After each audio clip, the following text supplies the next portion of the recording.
Number one, we build our assets. And again, I'm going to power through this. Build our assets. So when a new company joins us, typically we have a 30-day, 90-day first game plan, which gets them through what we call traction.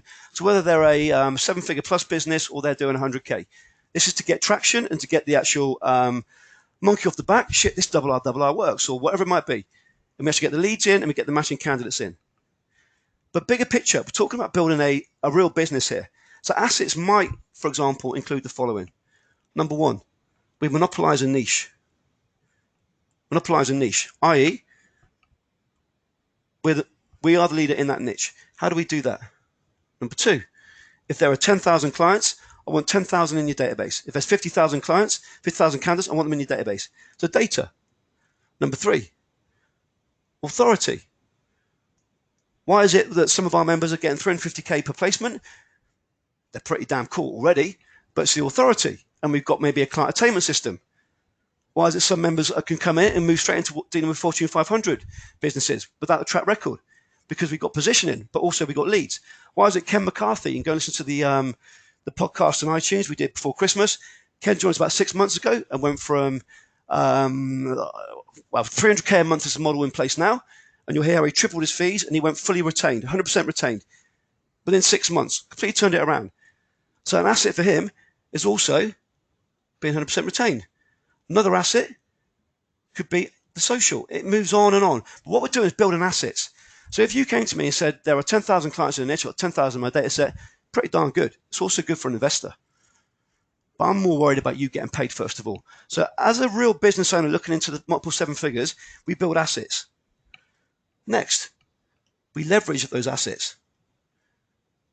We leverage those assets. So we plan out what it's going to be for the next 30, 60, 90, 120 days. We leverage those assets. So rather than most businesses, our team come in and they just do their stuff. It may be fairly targeted.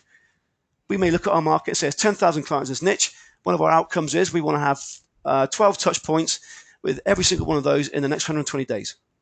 Or it might be a different metric, but we leverage the asset we've built. We're very strategic. And if we know that we get a response rate of 37%, we know for every 100 responses, we get 15 calls. Of the 15 calls, we get 7 clients. Very quickly, we've got a linear model we can scale. So we leverage the asset. Now, here's where I've seen the biggest failure point and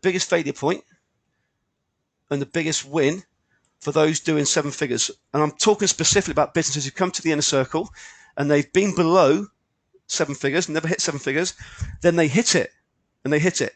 So what normally happens when someone gets to their first 7-figure year and we do our planning for the next 12 months, the next 3 years, they will say, Andy, I'm going into a new niche. And 99.9% of the time, I will say, do not go into a new niche. But they still do it. They still do it for various reasons. So we go into a new niche. However, what we should be doing is remembering what was our outcome. Well, I want to earn X amount in my pocket. I want to be taking that X amount of the business. I want to be selling the business in X amount of years. But we forget our fundamental plan. So you go into a new niche. And typically, we've then got business 1. And we've just done 7 figures. And we're happy. And we've got business 2, which we start. Typically, this will go down to 750K or around that sort of figure. And this business is going to struggle. 99% of the time, what we should be doing is scaling inside this niche. And we do it one of 2 ways, depending on the niche.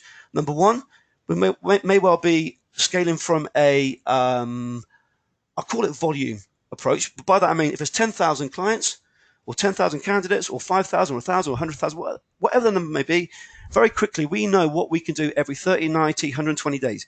So we can just literally run an automated process and get predictable outcome results. Or it could be we're dealing with, say, there are only 50 clients in this niche or 500 candidates in this niche. One of our outcomes might be to get 20 points of contact in the next 90 days or whatever it might be.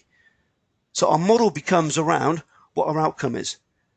So when we talk about scale, it's not just scale in terms of actual numbers, it's scale in terms of outcome. If you think about what we're actually doing here, it's a very simple model. Number 1, we're getting a lead, whether it be client or candidate. Number 2, we're actually getting the role. And we convert it, conversion conversation. Number 3, we're delivering and getting paid. It's very simple. But we lose sight of what actually our outcome is. So if you are in the position whereby you're 250, $500,000, getting to the 7 figures plus, taking this view of asset leverage scale is key. Is key. If you do this, the feast and famine